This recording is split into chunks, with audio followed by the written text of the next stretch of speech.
विचारा मग उत्तर. काही तुमचं सोनं वगैरे कसं काय रिक्षामध्ये सुटून गेलंय, कसं काय?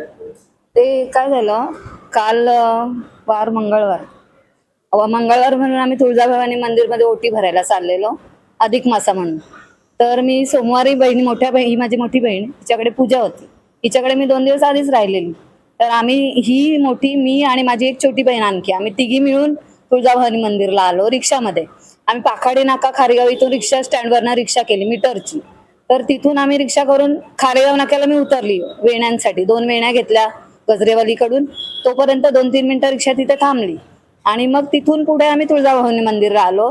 तर माझ्या छोट्या बहिणीने ती बॅग रिक्षाच्या पाठीमागच्या सीटवर ठेवली आतमध्ये.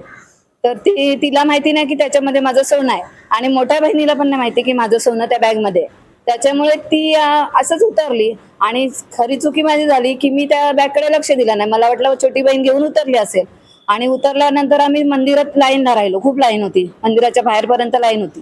2-3 मिनिटं गेलो असेल पुढे, तेवढ्यात तिच्या लक्षात आलं छोट्या बहिणीच्या जिने बॅग ठेवली की ताई बॅग कुठे आहे. तर मी म्हंटल तुझ्याकडे होती. बोलते नाही रिक्षात गेली. मग तेव्हा आम्ही तिथनं पटकन मी तिथनं डायरेक्ट नाही निघाली. पहिला मी मंदिरात गेली, देवीच्या पाया पडली, कारण ज्या कामासाठी गेलो ते पहिला करणार. देवीच्या पाया पडले आणि मग आम्ही दोघी पोलीस स्टेशनला. ते पण हारवालेला हिने विचारलं की असं असं आमचं झालंय. तर तो बोलला की तुम्ही इथे नौपाडा पोलीस स्टेशनच्या हद्दीत हे येतं. तर आम्ही दोघी इथे आलो. आले इथे सर होते टीम, आता मला नावं नाही माहिती. हे सर हा, तर आल्या हे सर त्यांना आम्ही हकीकत सांगितलं असं असं झालं.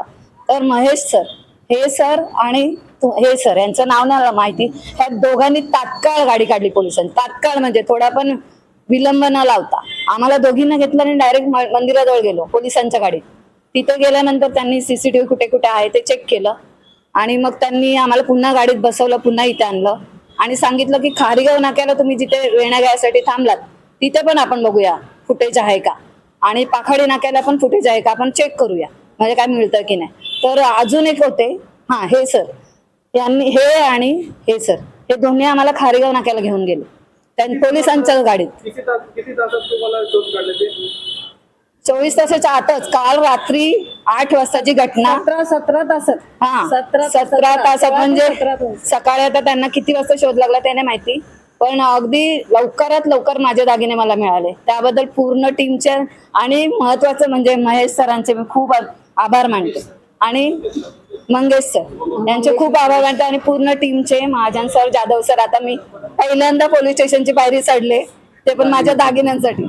मी आजपर्यंत पोलीस स्टेशनची पायरी चढली नव्हती आणि खूप खूप धन्यवाद मानते मी नौपाडा पोलीस स्टेशनचे.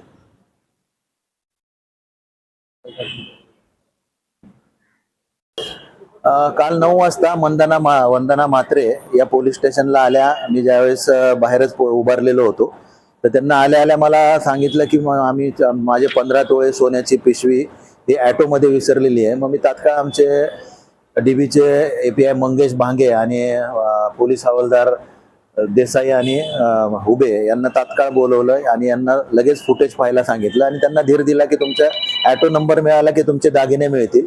या पद्धतीनं रात्रभर आमचे API भांगे आणि टीमनं ॲटोचा फुटेज पाहिलं. आज सकाळी परत फुटेज पाहिलं. त्यांना ॲटो नंबर ट्रेस झाला.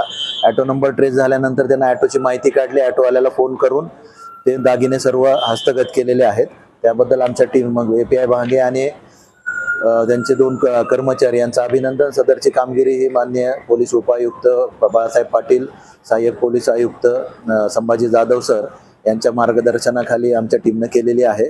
आज अतिशय आनंद आहे की 15 तोळे सोन्याचे दागिने आम्ही 24 तासाच्या आत शोध लावून त्यांना परत दिलेले आहेत.